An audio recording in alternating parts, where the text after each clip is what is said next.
Halo, Assalamualaikum warahmatullahi wabarakatuh.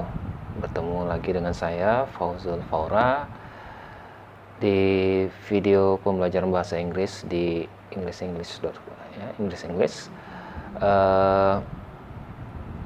Untuk video kali ini, saya akan membahas mengenai penggunaan simple present tense.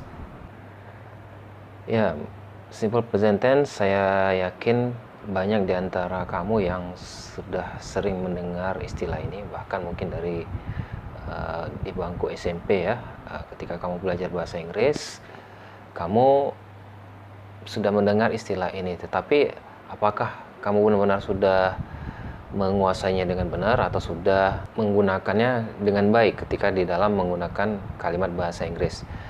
Nah, untuk simple present tense ini sendiri sederhananya adalah sebuah kalimat sederhana ya.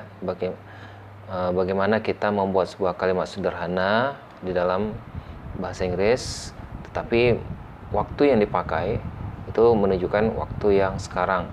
Artinya dipakai untuk menjelaskan sesuatu yang sifatnya terjadi di waktu sekarang. Nah, simple present tense juga bisa diartikan dengan sebuah cara membentuk kalimat yang berkaitan dengan suatu kebiasaan sehari-hari yang sering kita lakukan dalam kegiatan rutin sehari-hari. Nah, simple present tense ini sebenarnya sederhana ya. Kalau diartikan, simple itu terbentuk dari bentuk kalimat dan present adalah bentuk waktunya. Jadi simple present ini adalah sebuah tenses yang kita pakai dalam membuat kalimat bahasa Inggris yang menerangkan kalimat tersebut adalah kalimat dalam bentuk sederhana di waktu yang sekarang. Baik, sebelum kita membahas lebih jauh tentang simple present tense ini, ada beberapa pengertian yang bisa kamu pahami di sini, yaitu mengenai simple dan apa itu simple, dan present itu apa yang dimaksud dengan present ya. Nah, simple itu secara arti adalah sederhana. Maksud sederhana di sini adalah kalimat tersebut tidak menggunakan bentuk continuous ya, ataupun bentuk kalimat sedang. Nah, dan juga di simple ini tidak menggunakan bentuk kalimat yang menyatakan sudah. Nah, apa perbedaannya antara simple, continuous, dan kalimat yang menyatakan sudah atau yang sering disebut dengan perfect? Secara sederhana bisa diartikan perbedaannya adalah simple adalah kalimat yang digunakan untuk menjelaskan sesuatu yang sifatnya sederhana, tidak menggunakan kata sedang ya, dan sudah di kalimat. Sedangkan continuous itu adalah kalimat yang menyatakan sedang atau sesuatu sedang dilakukan atau sedang terjadi. Sementara kalau di kalimat perfect atau menyatakan sudah ya, terkadang juga bisa dikatakan belum ketika pada kalimat perfect itu ditambahkan kata not pada kalimatnya. Nah, perbedaan antara continuous dan perfect ini terlihat pada penggunaan aturan atau rumus yang dipakai di dalam kalimat. Nah, jadi ketika kita membuat sebuah kalimat simple, maka kita tidak menggunakan aturan-aturan yang ada di continuous maupun yang ada di perfect. Nah, itu dari sisi perbedaan istilah ya, dari istilah serta perbedaan-perbedaan dari bentuk rumusnya. Sebenarnya mudah sekali dalam menggunakan kalimat bentuk simple present tense ini. Yang perlu kamu pahami adalah bagaimana membedakan antara penggunaan pola kalimatnya ya, pola kalimat di dalam simple present. Ya, saya sering sekali menulis di dalam blog ataupun di dalam aplikasi Moodle pembelajaran yang saya lakukan ya mengenai penjelasan tentang simple present tense ini, di mana di sini simple ini memiliki pola, diantaranya ada subjek, kemudian diikuti predikat, kemudian diikuti objek, dan kemudian mengikuti kata keterangan atau sering diistilahkan dengan adverb. Nah, untuk kata keterangan ataupun objek di dalam bahasa Inggris itu adalah sebuah pilihan. Artinya ketika kita membuat kalimat dalam bahasa Inggris, objek dan kata keterangan itu bisa kita pakai antara salah satunya, atau juga bisa kita pakai dalam keduanya, atau dipakai di dalam dua bentuk tadi. Saya contohkan seperti ini. I buy some milk at the canteen. Saya membeli susu ya, sedikit susu atau berapa susu di kantin. Nah, kalau I itu adalah bentuk subjeknya. Sementara kata buy itu adalah kata kerjanya. Nah, di sini kita menggunakan objek serta kata keterangan, yaitu some milk itu sebagai objek, dan at the canteen itu adalah sebagai kata keterangan, yaitu yang mewakili tempat, keterangan tempat. Tetapi bisa juga kita pakai kalimat tersebut dalam bentuk simple present tense ya, dengan pola yang sederhana, lebih sederhana, dengan memakai salah satu objek maupun kata keterangan. Contoh, I buy some milk. Saya membeli berapa susu. Nah, di sini kita tidak perlu menambahkan at the canteen ketika kita tidak ingin menjelaskan di mana kita beli susu tersebut. Ya.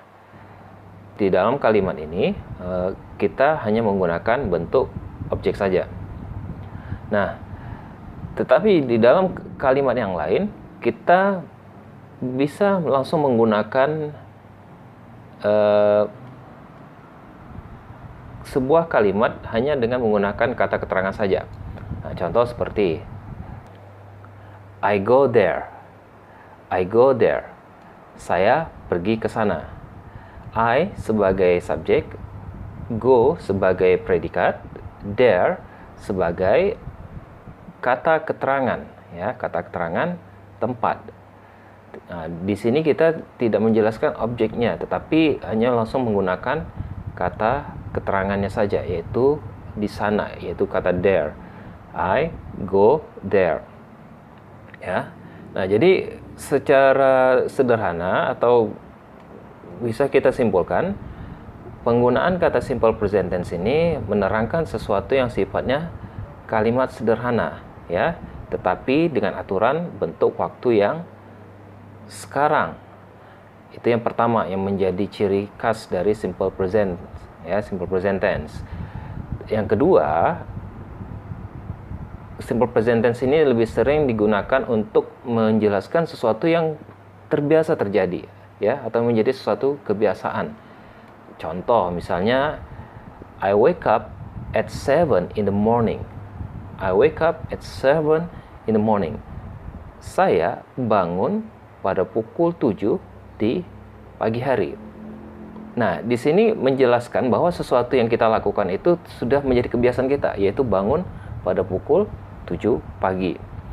Nah, di sini kita bisa menggunakan pola kalimat dengan bentuk tenses, yaitu simple present tense. Nah, apa yang menjadi ciri dari simple present tense ini? Cirinya adalah ketika kita menggunakan kalimat dalam bentuk simple present tense, terletak pada perbedaan bentuk kalimat. Maksud saya perbedaan predikat pada bentuk kalimat. Nah, perbedaannya apa? Perbedaannya adalah ketika kita membuat sebuah kalimat yang menerangkan tentang perbuatan, atau sering diistilahkan dengan verbal sentence atau kalimat yang mengandung perbuatan, maka kata kerjanya adalah bentuk kata kerja dasar atau infinite, ya. Nah, sering kali kita pergunakan bentuk kata-kata kerja bentuk present.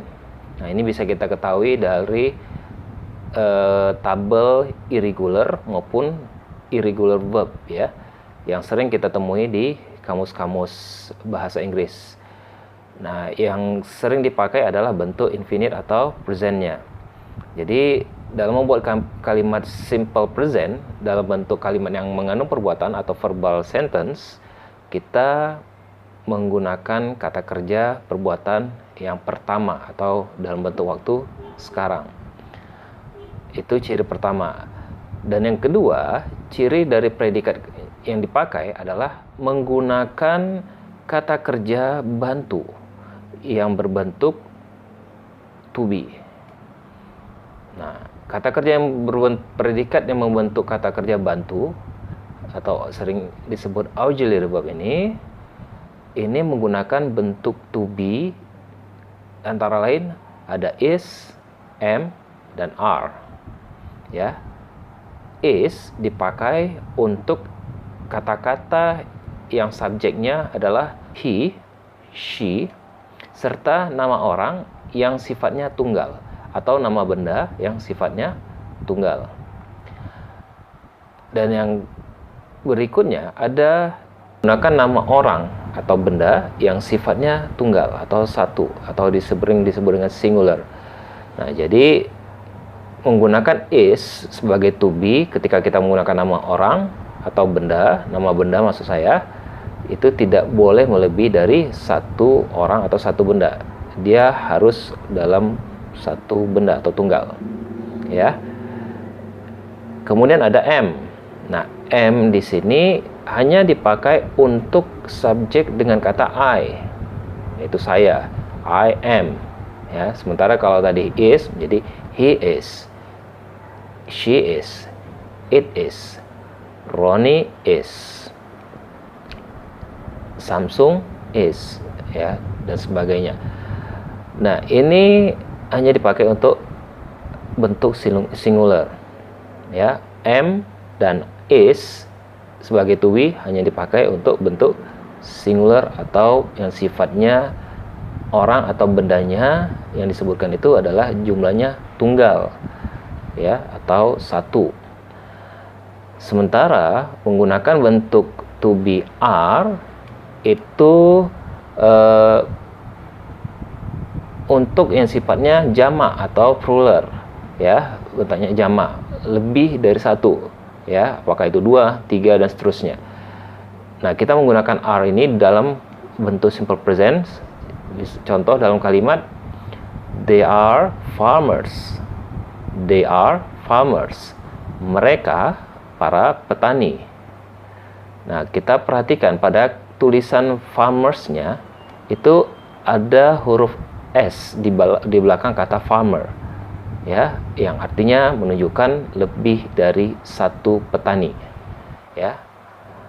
Ketika diartikan dalam bahasa Indonesia bisa kita artikan sebagai para petani. Nah, inilah perbedaan untuk simple present tense dengan bentuk kalimat lainnya. Ya. Kesimpulannya adalah ketika kita membuat sebuah kalimat simple present tense, yang perlu kita kuasai adalah menentukan pola kalimatnya. Ya, dalam bentuk waktu sekarang. Di mana pola kalimat itu terdiri dari subjek, predikat, objek, dan kata keterangan.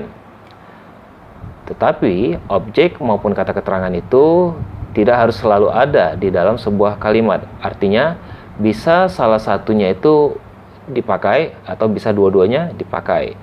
Tetapi subjek dan predikat harus selalu ada dalam membuat kalimat. Karena ini sebuah keharusan.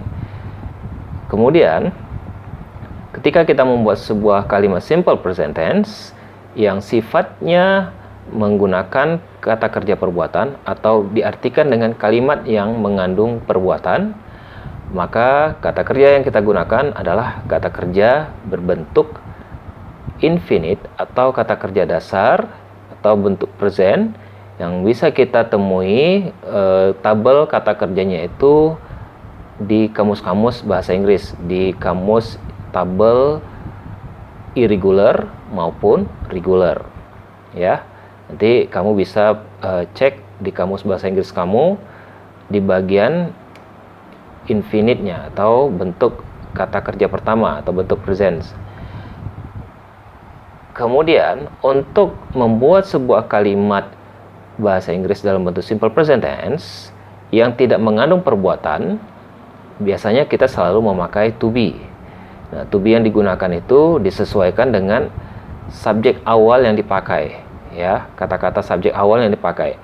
Ketika kita menggunakan kata he, she, it, kita menggunakan to be is.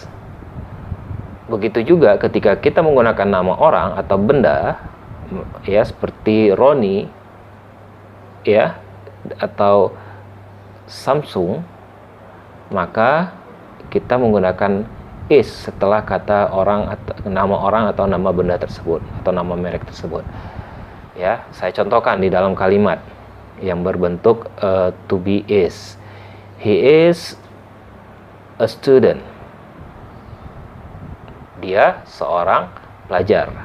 Nah, di sini kita ketahui bahwa dia berarti itu satu orang, seperti yang saya sampaikan tadi, berbentuk tunggal, ya. He diperuntukkan untuk laki-laki. Tetapi ketika kita pakai she is a student, maka ini juga tunggal, diperuntukkan untuk perempuan, untuk kata she-nya. Nah, ketika kita memakai nama orang, contoh Roni is a student, ya. Roni adalah seorang murid, ya. Di sini menerangkan bahwa hanya satu orang, yaitu Roni. Nah, ini yang tadi saya sampaikan menggunakan kata kerja bantu berbentuk to be yang menerangkan is sebagai bentuk tunggal. Nah, kemudian ada to be yang menggunakan bentuk to be am, ya. Khusus hanya untuk kalimat yang subjeknya itu adalah I am a teacher. Saya seorang guru. Di sini hanya dipakai untuk bentuk tunggal karena saya, ya. Nah, am tidak bisa digantikan dengan he, tidak bisa digantikan she, tidak bisa digantikan it, tidak bisa digantikan dengan Roni ataupun kata Samsung dan sebagainya, ya. Am hanya dipakai untuk bentuk subjek dengan kata I, ya. Oke, itu yang perlu kamu ingat baik-baik, ya, agar tidak salah ketika menggunakan kata am. Kemudian ada to be are, ya. To be are ini sifatnya untuk menerangkan lebih dari satu orang, ya, atau lebih dari satu benda. Contoh, they are, ya, they are my parents. They are my parents. Mereka kedua orang tua saya, ya. Tadi saya sudah contohkan ketika sebuah kata benda dari kata parent tadi ditambahkan s pada kata parentnya, ini menunjukkan lebih dari satu, ya. They are my parents. Mereka kedua orang tua saya, ya. Tapi akan berbeda ketika kamu menggunakan menjadi he is my parent. He is my parent. Nah, kamu bisa bedakan. They are my parents. He is my parent. Nah, ada perbedaan bentuk tunggal dan bentuk jamaknya, ya, atau bentuk lebih dari satunya. Nah, perbedaan pada kata parentnya. Oke. Kemudian are ini juga bisa dipakai, ya, untuk menerangkan sesuatu yang sifatnya subjeknya, awal katanya itu bukan subjek tetapi adalah sebuah kata keterangan yang menerangkan sesuatu. Contoh, there are, ya, there are, ya, there are books. There are books. Di sana banyak buku, ya. There are books, atau there are some books, ya. Kita bisa gunakan kata some, ya, untuk menerangkan spesifik dari benda yang disebutkan. There are some books. Di sana, ya, atau di sana terdapat beberapa buku. Tetapi kita bisa juga menggunakan is ini untuk menerangkan sesuatu yang sifatnya keadaan atau lokasi ya. There is a book. There is a book. Ada sebuah buku. Nah, ini perbedaan ketika kita menggunakan kata there dengan menggunakan bentuk to be are dan bentuk to be is untuk menerangkan sesuatu yang sifatnya letak sesuatu atau keadaan dari sesuatu.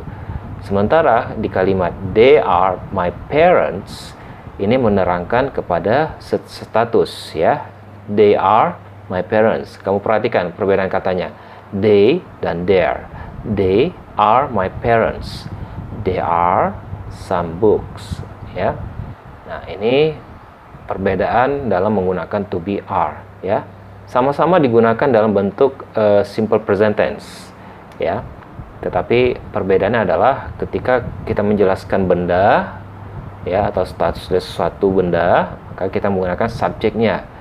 Tetapi ketika hanya menjelaskan suatu lokasi atau suatu letak atau suatu benda dari keadaan suatu benda atau situasi suatu benda, kita cukup menggunakan kata there ya.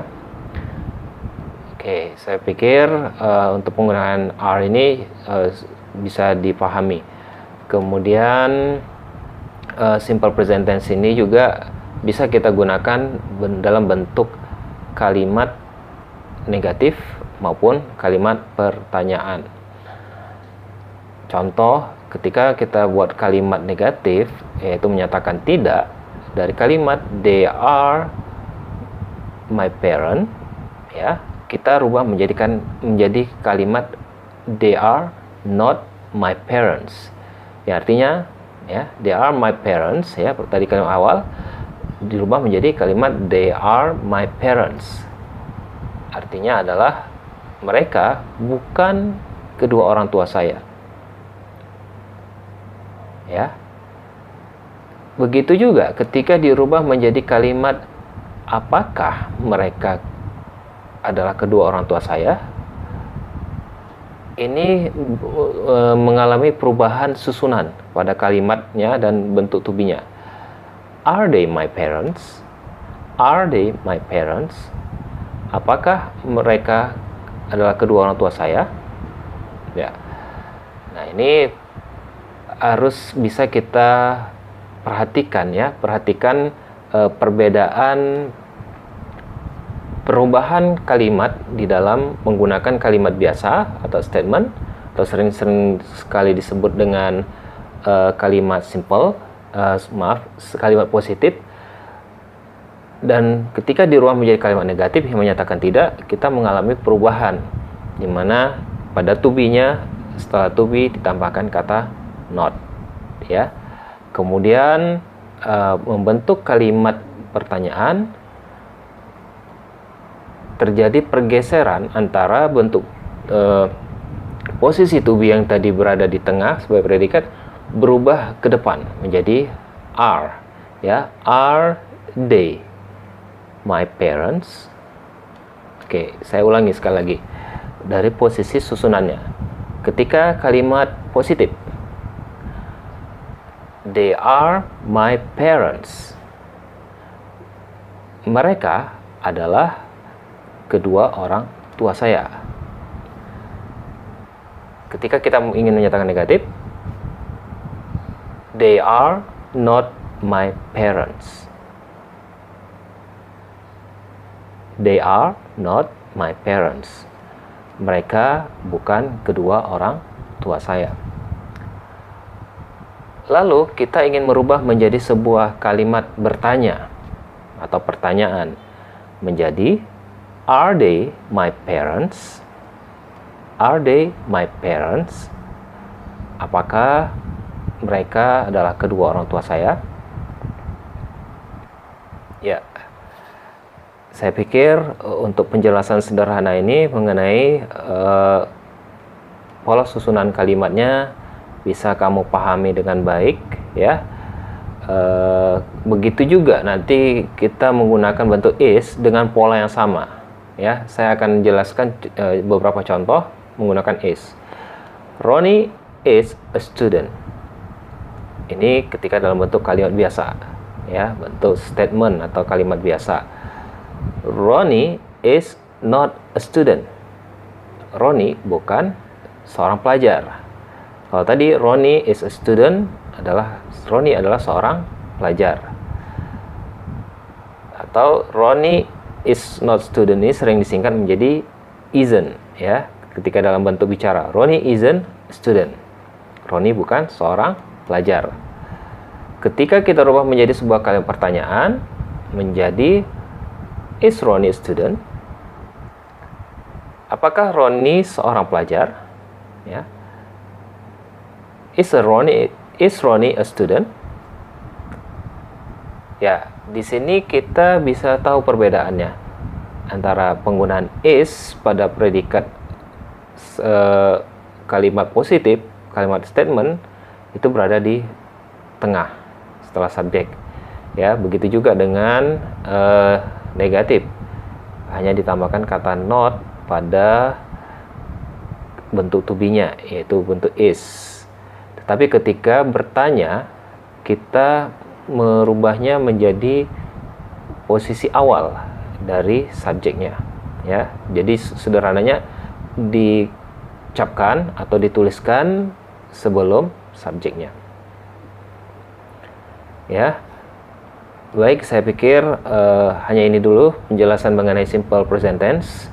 Nanti saya akan menjelaskan beberapa aturan kata yang sering dipakai dalam kalimat-kalimat simple present tense, ya, yang artinya mengalami perubahan-perubahan, ya, kata yang sering dipakai di dalam kalimat simple present tense atau kalimat-kalimat lainnya.